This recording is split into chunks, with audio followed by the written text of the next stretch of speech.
All right, Shalom. First and foremost, I like to give all glory, honor, and praises to Yahweh, Bahashem, Yahweh Shai. Double honors to the apostle elders, a great millstone who rule well. And salutations to all you brothers out there pushing this word in love, truth, sincerity, and humility. Once again, it's the brother Shathir from the Chicago camp, coming back to you with our hope. Is another quick and edifying sit down and just in transit back home. But I thought I'd speak on a very hot topic that's going on in Israel. And it's one of those things where I'm getting very tired of seeing guys who call themselves Israelites, you know, bringing all this gangbanging shit and this gangbanging mentality into the truth. All right. You got so-called Israel drill rap. You got niggas fighting over sidewalk spaces. Now you got cats that are not using wisdom, preaching the word against Ishmael, and they're heavily outnumbered. I mean, it just fighting. I mean, it's just really a sad look. You know, you would think that. Oh, and not to mention the latest thing.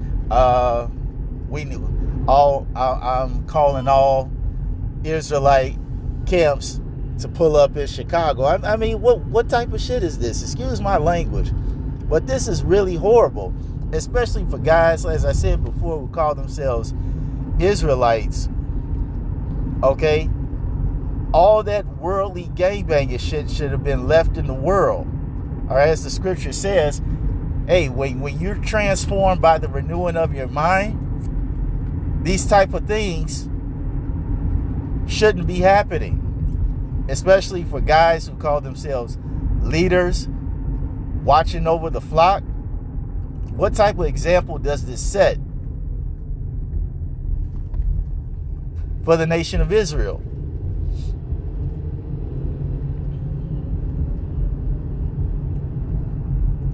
All right, we're not supposed to be carnal like men.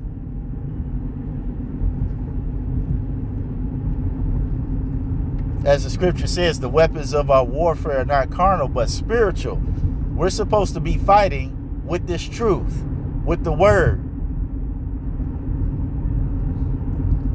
But you got certain cats that believe that just because they're the men of GMS, and maybe other men as well, don't agree with that mentality of handling the situation, now we're called cowards.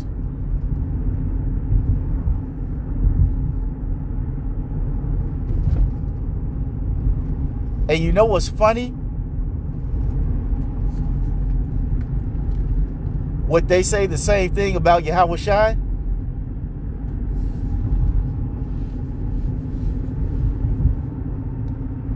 Because you gotta remember, hey man, while we're in this condition under the curses, we don't have any power. That's why the scripture said, Jacob, thou worm. A worm is completely defenseless. It has no defense whatsoever. Okay, and Yahweh Shai had the power at any time to do anything he wanted to do. But he didn't do it.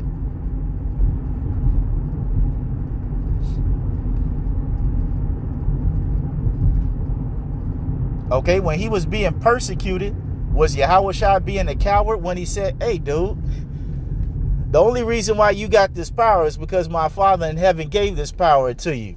All right? It ain't nothing for me to send a legion of angels down here. Now, was Yahweh Shai being a coward when he just let them Edomites just fulfill their lot? Answer me that.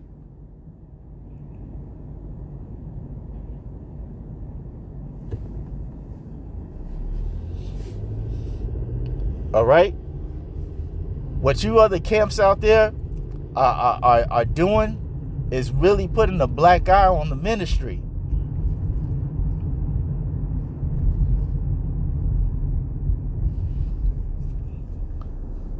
Now, as the scripture says, you can't do nothing against the truth but for the truth. But at the same time, for guys who call themselves, as I said, Israelites, men of the Lord, okay, there should be a certain way that you should be conducting yourself. All right, what does that scripture say? I believe it's in Titus, the 2nd chapter, that if a man desire the office of a bishop or a deacon, all right, it explains all these noble characteristics.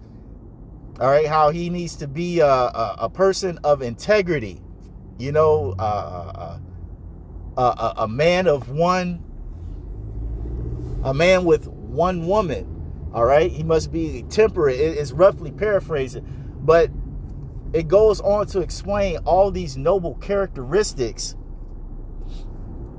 that a person that's leading the flock is supposed to exhibit. All right, and throwing fists at people because somebody called you a pussy. Don't ask me how I know that info, but that's just the facts of the matter. Okay, throwing fists because somebody calls you a pussy.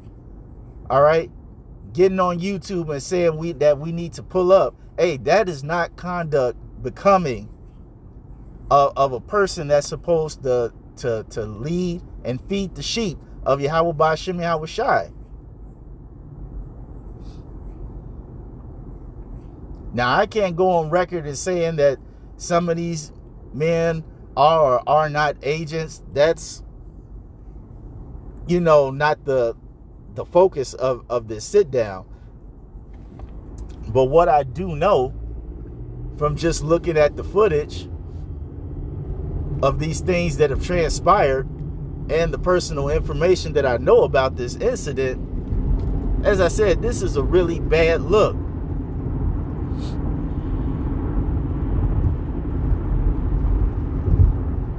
It shows that that these guys have no discipline, or they have little discipline, and they use very little wisdom.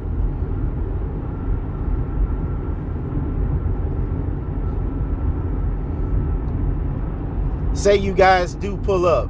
Say some of you people do so-called answer the call. What are you going to do? You're going to fight some more people? You're going to fight off more? Are you going to fight off thousands of Ishmaelites? How smart is that?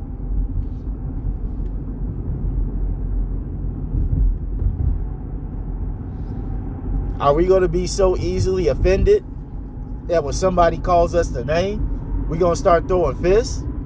Like what is all this going to accomplish in the grand scheme of things?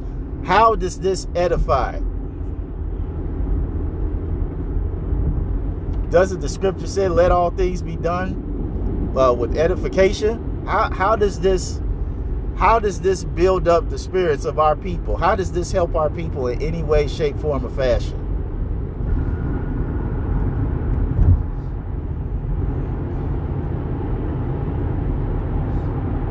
It's sad because you got a lot of physically grown men who need to do a lot of mental and spiritual growing up.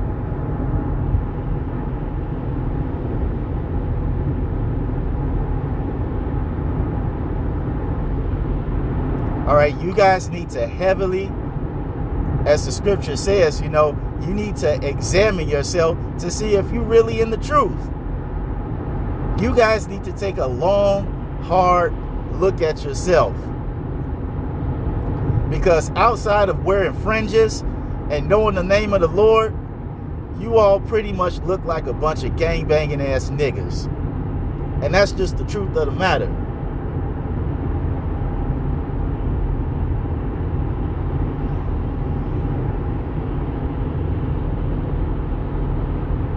That's really the truth of the matter. And if you love the Lord,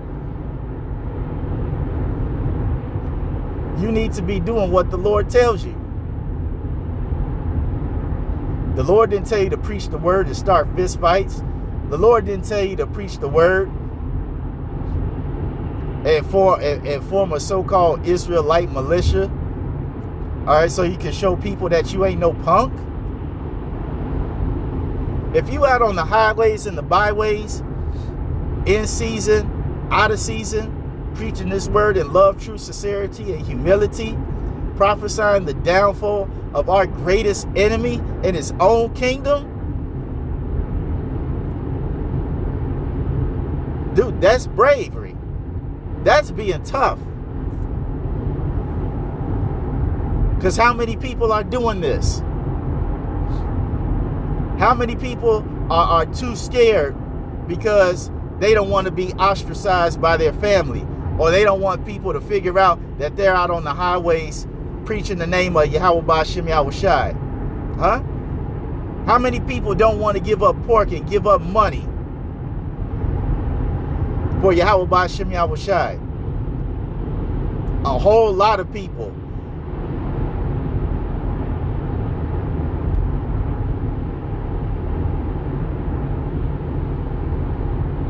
Okay, that's what being tough is. That's being brave. Because if you truly knew the repercussions of what we're doing, it's as the Elder Malcolm says in his sit-downs all the time in his introduction, you would realize that every day that the Lord blesses us to be in this truth, we are risking our lives and our freedom to wake up the elect of Yahweh Ba'Shem Yahushai.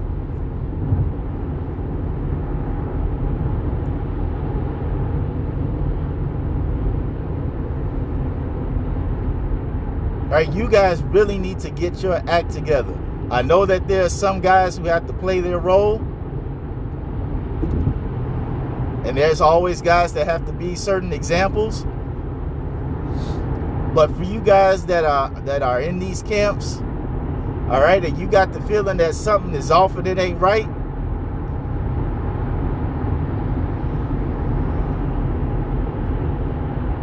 you need to sit down and reassess what's going on and come up out of that badness. Because if you keep following guys like this, if anybody's following guys like this, it's going to be to your destruction. Because as the scripture says, if the blind leadeth the blind, both shall fall into a ditch. All right, if you follow the example of carnal-minded men, you're going to get the reward of a man that's carnally minded. So, for all you sincere brothers and sisters out there, you know, hopefully this is not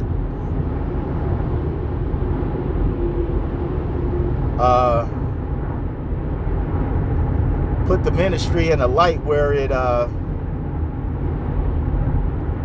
puts a bad taste in your mouth, you know. If you know this is the truth, keep pushing, keep moving forward, praying, fasting, being charitable. You know, outside of that, like I said, it's just a bad look. Super tacky, super distasteful. Hey guys, you got to get your stuff together. So that's all I wanted to say on this. Hope you all were edified. Till the next time, we're going to say shalom.